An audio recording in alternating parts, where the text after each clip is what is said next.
Hello everyone. आज के इस वीडियो लेक्चर में हम 10th क्लास की साइंस के बायोलॉजी के हेरेडिटी एंड एवोल्यूशन चैप्टर के बारे में पढ़ेंगे। सबसे फर्स्ट टर्म है हमारे पास जेनेटिक्स। जेनेटिक्स साइंस की एक ऐसी ब्रांच है जिसमें हेरेडिटी और वेरिएशन के बारे में स्टडी किया जाता है। नेक्स्ट आता है हेरेडिटी या फिर इनहेरिटेंस क्या होता है। हेरिडिटी और इनहेरिटेंस एक ऐसी प्रोसेस है जिसमें करेक्टर्स या फिर ट्रेट्स का एक जनरेशन से दूसरी जनरेशन तक ट्रांसमिशन होता है, जैसे कि पेरेंट्स से चिल्ड्रंस तक करेक्टर्स का ट्रांसफ़र हो जाना। इस करेक्टर्स में हाइट, कलर ये सब आ जाती हैं। नेक्स्ट टर्म है हमारे पास वेरिएशन। वेरिएशन में क्या होता है, जैसे कि कोई भी स्पीशीज़ है या फिर पॉपुलेशन है, उनके जो इंडिविजुअल्स हैं उनके बीच में जो भी डिफरेंस होगा उनको वेरिएशंस बोला जाता है। मेंडल ने इनहेरिटेंस को स्टडी करने के लिए बहुत सारे एक्सपेरिमेंट्स किए, जिसमें इन्होंने पी प्लांट्स के बीच में क्रॉस पॉलिनेशन के इवेंट को करवाया और एक टाइम पर इन्होंने एक ही कैरेक्टर को स्टडी किया। इसके बाद आता है मोनोहाइब्रिड क्रॉस। दो पी प्लांट्स को लेकर जिनमें one pair of contrasting characters present थे, इनके बीच में क्रॉस करवाया जाता है, तो इस टाइप के क्रॉस को मोनोहाइब्रिड क्रॉस बोला जाता है। मेंडल ने अपने मोनोहाइब्रिड क्रॉस में दो टाइप के प्लांट्स लिए पेरेंटल जनरेशन में, टॉल और स्मॉल। टॉल प्लांट के गैमीट थे कैपिटल टी वाली, ड्वार्फ के गैमीट थे स्मॉल टी वाली। जब इन दोनों के बीच में क्रॉसिंग करवाई गई तो सभी प्लांट्स थे जो पी के वो टॉल प्रोड्यूस हुए, और जो टॉल प्लांट प्रोड्यूस हुए थे इस जनरेशन को F1 जनरेशन बोला गया। इसके बाद F1 जनरेशन को F1 के साथ ही क्रॉस करवाया गया, मीन्स कि इनमें सेल्फिंग की गई। तो हर एक प्लांट से दो टाइप के गैमीट्स प्रोड्यूस हुए, capital T small T, capital T small T. तो जब इनको क्रॉस करवाया गया तो 3 प्लांट्स टॉल प्रोड्यूस हुए और 1 प्लांट ड्वार्फ प्रोड्यूस हुआ, यानी कि स्मॉल प्रोड्यूस हुआ। नेक्स्ट जनरेशन जिसमें 3 टॉल प्लांट्स प्रेजेंट थे और एक स्मॉल प्लांट था, इस जनरेशन को F2 जनरेशन का नाम दिया गया। अब देखेंगे कि प्लांट के टॉल और स्मॉल होने का रीज़न क्या था। जिन प्लांट्स में कैपिटल टी गैमीट प्रेजेंट था वो टॉल थे, क्योंकि जो कैपिटल टी गैमीट है इसमें एबिलिटी थी कि ये खुद को एक्सप्रेस कर पा रहा था, अपने करैक्टर्स को फिनोटिपिकली शो कर रहा था, तो इस करैक्टर को डोमिनेंट करैक्टर का नाम दिया गया। सेकेंडली देखते हैं कि प्लांट्स जो स्मॉल थे उनमें स्मॉल टी प्रेजेंट था। स्मॉल टी में एबिलिटी नहीं थी कि वो कैपिटल टी की प्रेजेंस में अपने करैक्टर्स को फिनोटिपिकली एक्सप्रेस कर पाई, तो इस करैक्टर को रिसेसिव करैक्टर का नाम दिया गया। अब देखते हैं मोनोहाइब्रिड क्रॉस की रेशो के बारे में। फिनोटिपिक रेशो थी जो मोनोहाइब्रिड क्रॉस की वो थी 3:1, मीन्स 3 प्लांट्स टॉल थे और 1 प्लांट स्मॉल था। नेक्स्ट है जीनोटिपिक रेशो। जीनोटिपिक रेशो 1:2:1 थी, जिसमें 1 प्लांट होमोजाइगस टॉल था, 2 प्लांट हेटेरोजाइगस टॉल थे और 1 प्लांट होमोजाइगस स्मॉल था। ये था मोनोहाइब्रिड क्रॉस। मोनोहाइब्रिड क्रॉस के बाद नेक्स्ट है हमारे पास डाईहाइब्रिड क्रॉस। डाईहाइब्रिड क्रॉस में दो प्लांट्स लिए जाते हैं जिनमें 2 कॉन्ट्रास्टिंग करैक्टर्स प्रेजेंट होते हैं और इनके बीच में क्रॉस करवाया जाता है। इस क्रॉस को डाईहाइब्रिड क्रॉस बोला जाता है। डाईहाइब्रिड क्रॉस में जो पेरेंटल जनरेशन लेके चलते हैं वो थी round green seeds, wrinkled yellow. इसके बाद राउंड ग्रीन सीड्स के जो गैमीट्स थे वो थे कैपिटल आर और कैपिटल वाई। रिंकल्ड येलो के जो गैमीट्स थे वो थे स्मॉल आर स्मॉल वाई। जब इन दोनों के बीच में क्रॉस करवाया गया तो जो नेक्स्ट जनरेशन थी F1 जनरेशन वो थी capital R small R capital Y small Y, और इनकी जो फिज़िकल अपीयरेंस थी वो थे राउंड और येलो। राउंड डोमिनेंट थे रिंकल्ड के ऊपर और येलो डोमिनेंट थे ग्रीन के ऊपर। नेक्स्ट F1 जनरेशन में सेल्फिंग हुई। इनमें गैमीट्स थे capital R, capital Y, capital R small y, small r capital Y, small r small y। जब इनके बीच में क्रॉस हुआ तो जो सीड्स थे जिनमें कैपिटल R और कैपिटल Y प्रेजेंट था वो round and yellow seed produce कर रहे थे और नंबर में 9 थे। उसके बाद सेकंड जिनमें कैपिटल R और स्मॉल y प्रेजेंट था वो राउंड और ग्रीन सीड्स को प्रोड्यूस कर रहे थे और 3 नंबर में प्रेजेंट थे। इसके बाद जिनमें स्मॉल r और कैपिटल Y था वो wrinkled and yellow seed produce कर रहे थे जिनका नंबर भी 3 था। इसके बाद एक लास्ट में बचा था जिसमें कैपिटल R और कैपिटल Y प्रेजेंट था, वो wrinkled and green seeds produce कर रहे थे। तो हम ऐसे भी बोल सकते हैं कि हेटेरोजाइगस डाई हाइब्रिड क्रॉस में जो रेशो थी वो 9:3:3:1 थी। ये था dihybrid cross. Next topic है हमारे पास sex determination in human beings. Humans में सेक्स डिटर्मिनेशन कैसे होती है। ह्यूमंस में 23 पेयर ऑफ क्रोमोसोम्स प्रेजेंट होते हैं जिनमें से 22 क्रोमोसोम के पेयर्स होते हैं उनको ऑटोसोम्स बोला जाता है और लास्ट में जो क्रोमोसोम पेयर बच जाता है वो जेंडर को डिसाइड करने में हेल्प करता है किसी भी इंडिविजुअल के, इसीलिए इन्हें सेक्स क्रोमोसोम्स भी बोला जाता है। फीमेल्स में XX क्रोमोसोम प्रेजेंट होते हैं और मेल्स में XY क्रोमोसोम्स प्रेजेंट होते हैं। अब हम एक क्रॉस की हेल्प से देखेंगे कि ह्यूमंस में सेक्स की डिटर्मिनेशन कैसे होती है। मेल पेरेंट में ह्यूमंस में 22 पेयर ऑफ ऑटोसोम्स प्रेजेंट होंगे, 1 pair of sex chromosome present होंगे। मेल में XY सेक्स क्रोमोसोम प्रेजेंट होते हैं। फीमेल में भी 22 पेयर ऑफ ऑटोसोम प्रेजेंट होंगे। फीमेल में सेक्स क्रोमोसोम XX होते हैं। जब इनके गैमीट्स बनेंगे तो मेल्स में 2 डिफरेंट टाइप के गैमीट्स प्रोड्यूस होंगे, 22 + X, 22 + Y। फीमेल्स में भी 2 टाइप के गैमीट्स ही प्रोड्यूस होंगे लेकिन वो दोनों एक जैसे ही होंगे, 22 + X, 22 + X। जब मेल के X क्रोमोसोम की फीमेल के X क्रोमोसोम के साथ फ्यूज़न होती है तो फीमेल चाइल्ड प्रोड्यूस होती है जिसमें 22 पेयर ऑफ ऑटोसोम्स प्रेजेंट होंगे और सेक्स क्रोमोसोम XX प्रेजेंट होंगे।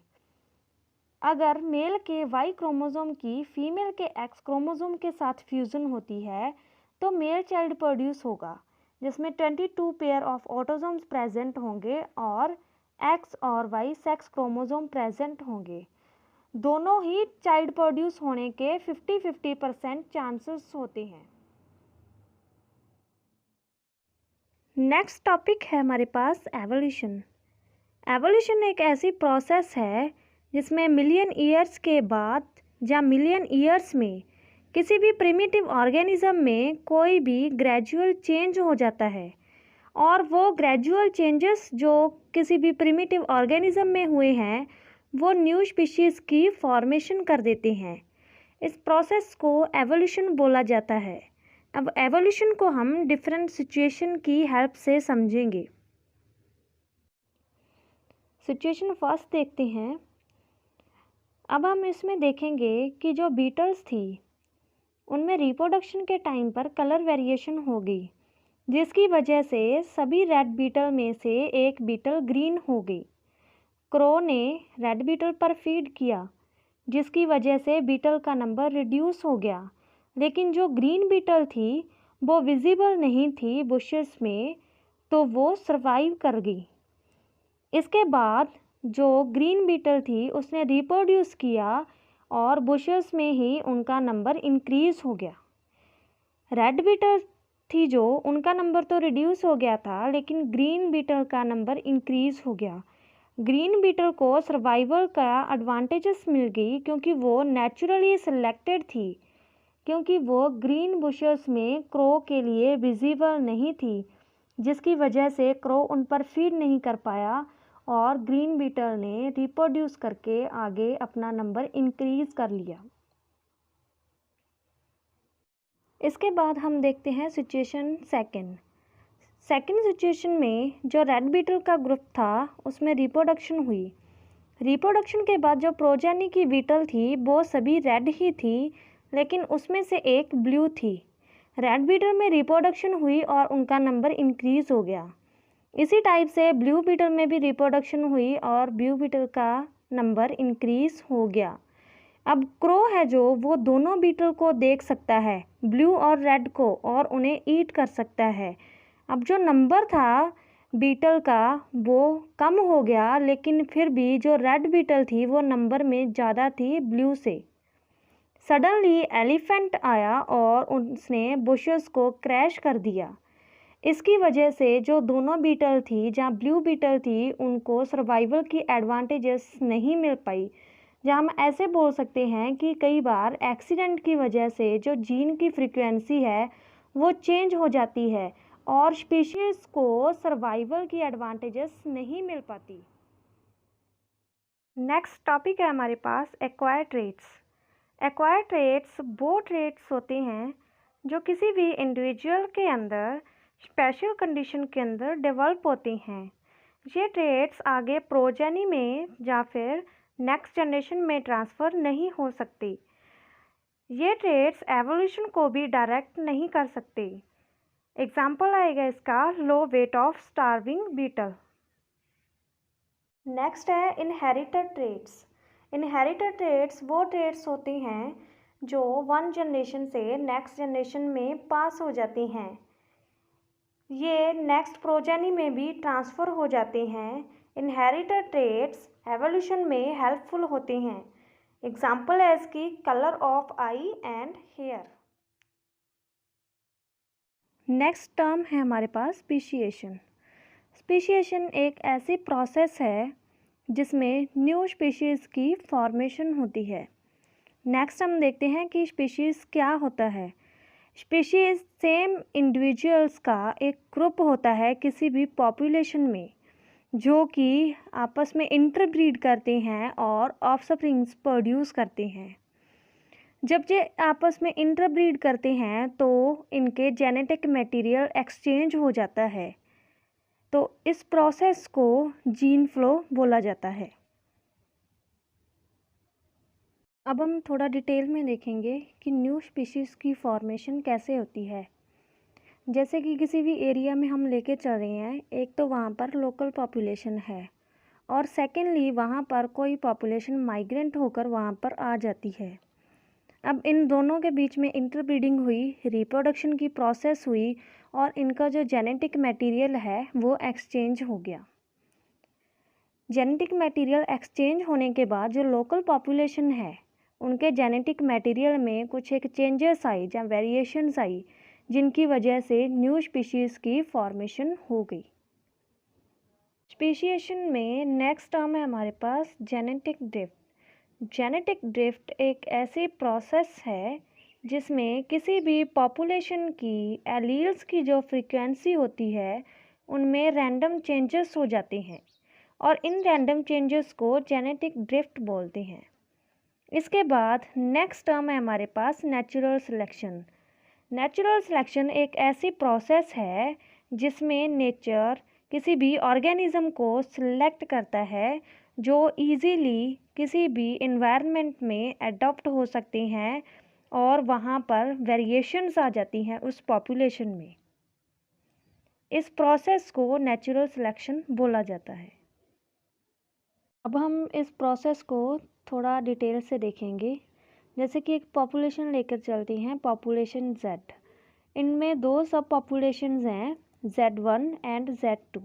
इनके बीच में रिवर और माउंटेन है। मैनी जनरेशन के बाद जब इनमें ब्रीडिंग हुई तो इनमें जो वेरिएशन थी वो अकमुलेट हो गई दोनों पॉपुलेशंस में। वेरिएशंस अकमुलेट होने के बाद इन पॉपुलेशन में जो इनकी एलील्स थी उनमें रैंडम चेंजेस आ गए, जिनको जेनेटिक ड्रिफ्ट बोला गया।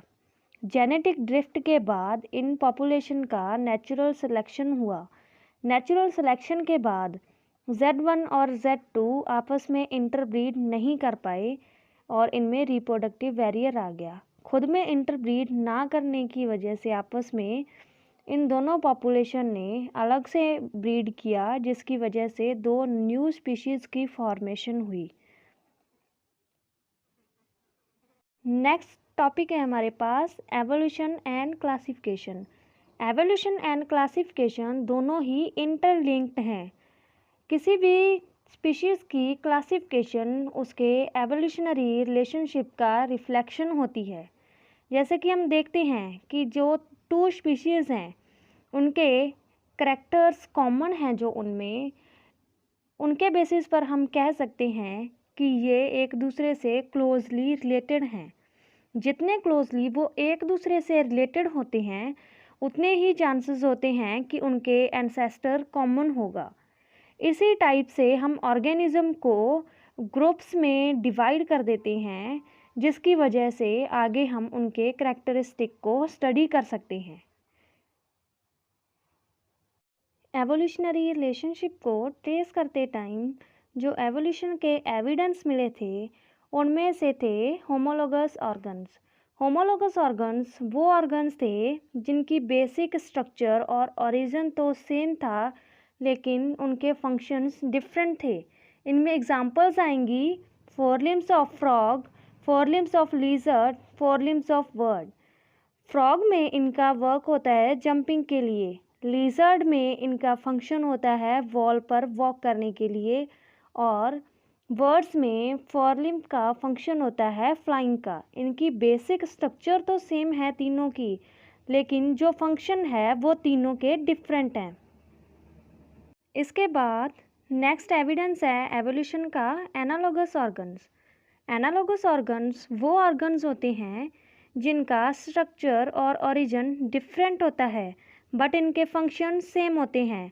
इसमें एग्जांपल आएगी इंसेक्ट, बर्ड और बैट के विंग्स। इनका स्ट्रक्चरल प्लान तो डिफरेंट है लेकिन फंक्शन तीनों में सेम है फ्लाइंग का। एनालॉगस ऑर्गन के बाद जो नेक्स्ट टर्म आती है हमारे पास वो है फॉसिल्स। फॉसिल्स लिविंग ऑर्गेनिजम्स थे जो पास्ट में उनके प्रिजर्व ट्रेसेस होती हैं जिनको फॉसिल्स बोला जाता है। जैसे कि एमोनाइट फॉसिल्स में इनवर्टिब्रेट के फॉसिल्स आ जाएंगे, ट्रिबोलाइट में वर्टिब्रेट, निगाटिया में फिश एंड ट्रालसोरस में डायनासोर की स्कल के फॉसिल्स आ जाती हैं। इसके बाद आता है कि फॉसिल की एज को कैसे डिटेक्ट किया जा सकता है। इसमें सबसे फर्स्ट है कि जितनी गहरी फॉसिल होगी उतनी ही वह पुरानी होगी, जहाँ उतनी ही वह उसकी एज ज़्यादा होगी। सेकंड आएगा, इसमें C4 कार्बन डेटिंग का यूज़ किया जाता है जिससे कि फॉसिल की एज को डिटेक्ट किया जाता है विद द हेल्प ऑफ जो डिफरेंट एलिमेंट्स होंगे जो फॉसिल के मटेरियल में प्रेजेंट होंगे, उनसे फॉसिल की एज को डिटेक्ट किया जाता है। That's all.